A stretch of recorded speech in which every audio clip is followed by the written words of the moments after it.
know, I've been thinking a lot lately.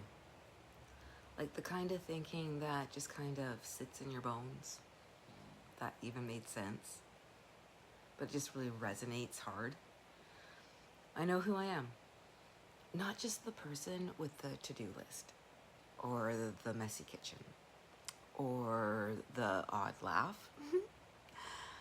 I know I'm a divine being. I struggled with that, divine. But I'm really good with, I'm an eternal vibration. No, seriously, I'm energy.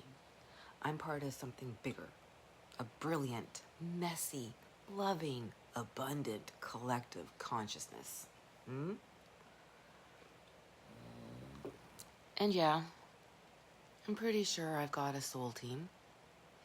You know, like a whole spirit energy family that's on the other side who quietly, maybe fiercely, I don't know, encouraging, rooting for me. Maybe placing little crumbs along the way for me to maybe pick up on. And I know that they've shown up with me before throughout my whole life. And then I'm thinking that maybe these souls, energies, like we've been on a human gig together so many times, so many different lifetimes, whether, you know, I was their child or they're my child, my partner, I don't know. But just knowing that you have a soul team, a soul family, kind of comforts you and thrills you. And it gives permission to be both small and enormous at the same time. I don't know if that makes sense. The whole soul family thing. But it sure makes you feel better about things that may have happened if you look at it as a soul contract, right? But back to my divinity. I choose this tiny, strange, beautiful human experience. Like this lifetime. It's just like a little blip, you know, drifting on the vast sky of souls. Or it's like a little piece of lint on your left shoulder that you gotta pick off. It's a dream you get to walk inside of for maybe 100 years if you're lucky. It's short, it's intense, and it's wild because there are things the soul wants to feel and learn that it can't do in pure spirit form.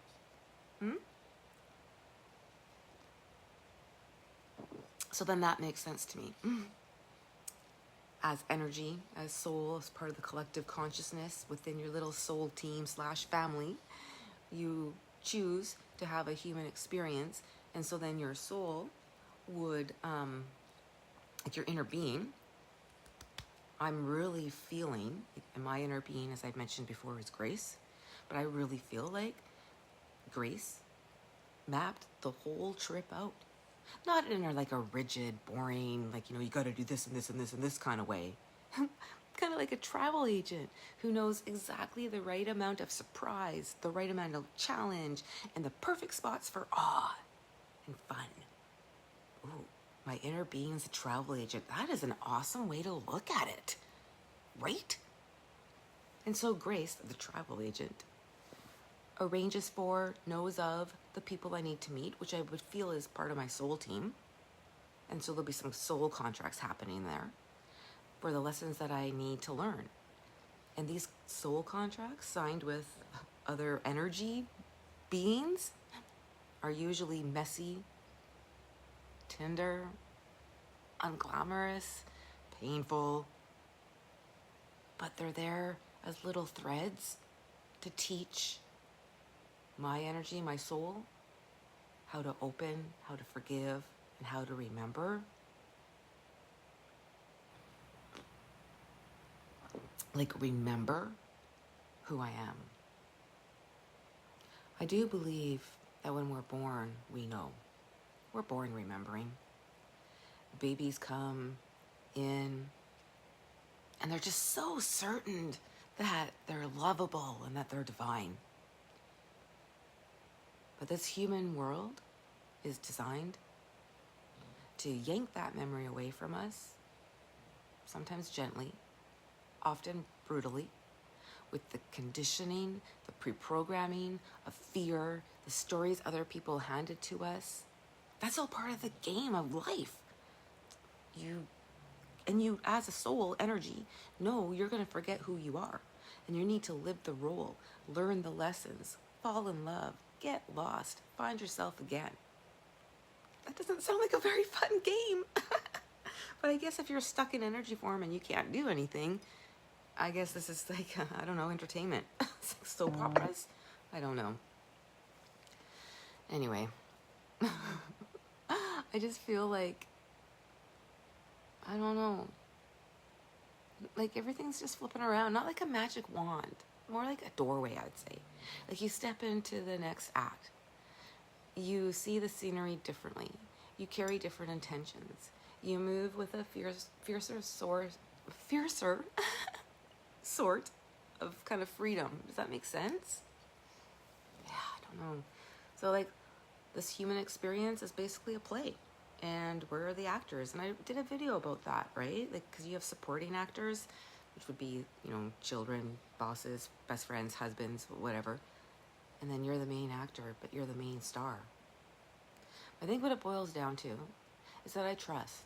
I trust in the divine. I trust in grace. I trust the part of me that planned the next 50 years did an awesome job. I trust that she was not being stingy, because we did that already on the first 50 years. But I believe that Grace booked me a wild, first-class, ridiculous, glorious, adventurous ride. I see it in flashes. More adventure, more belonging, actual abundance that feels like relief, better wellness that's consistent, traveling that rewires my cells, deep, thriving relationships, work that just lights me up, and the kind of ease that tastes like honey on the tongue. I live my life with peace and ease.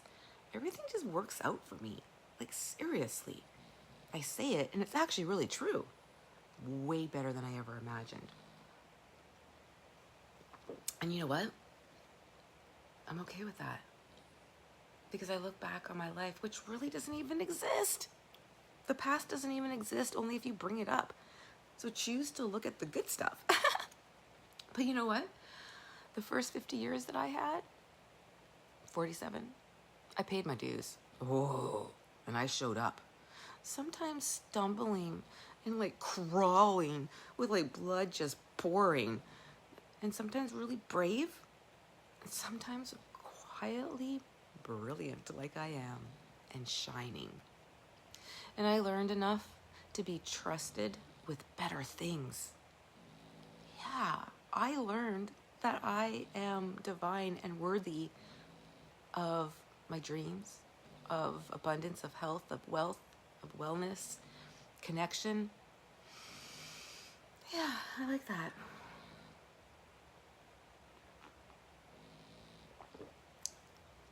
And so, I did make a promise to myself, and I'm going to say it out loud. And I encourage you guys to kind of think the same. Because I'm going to lean in to my Grace's plan.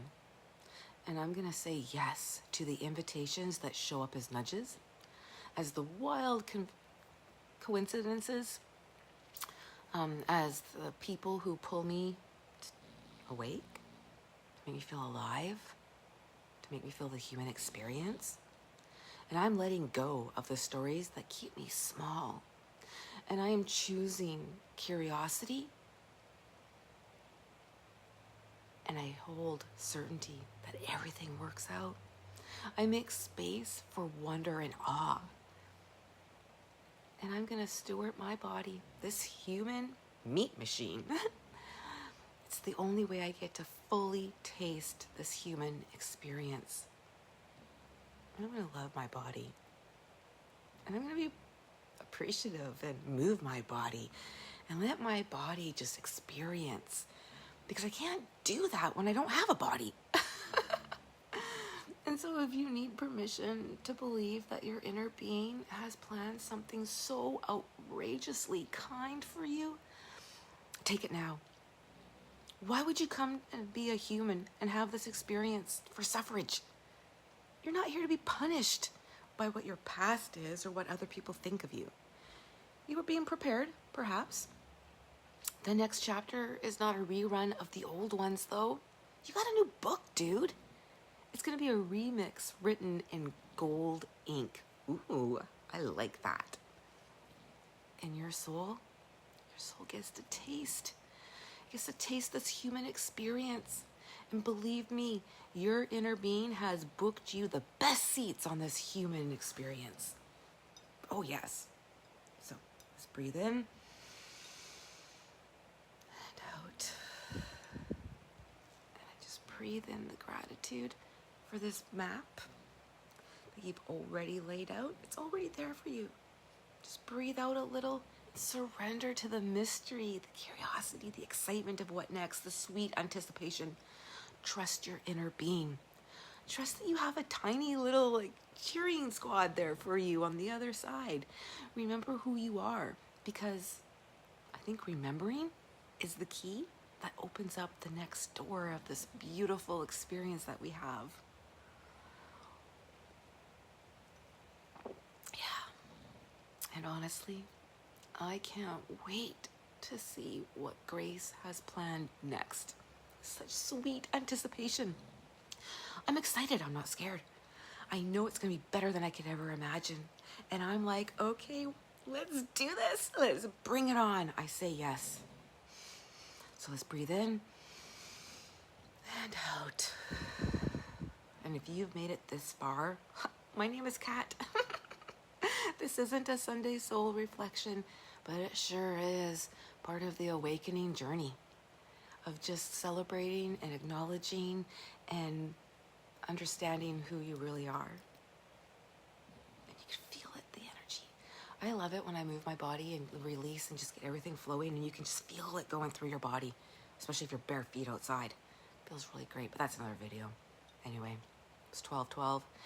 Now it's 12:15. So I'm going to sign off because I'm going to have a great day today. I feel, yes. You know what? When there's a little blip or a little setback, I've been feeling weird stuff who I don't like to feel. Maybe a lot of 3D stuff. How about I say that? And that's not who I am. That's not who I can be. That's why it feels so odd when it happens. So I'm just going to continue choosing 5D consciousness, love and light to everyone, knowing that whatever this I might be feeling is part of the human experience my human needed to experience. Felt it. Now let's move on. Because I know there's so much better and bigger and brighter and funner and just wonderful things in these next 50 years. So let's have a great big breath. And out. Because every breath counts. Seriously. And a London fog. And a Sir Isaac Newton snore. Have a great day.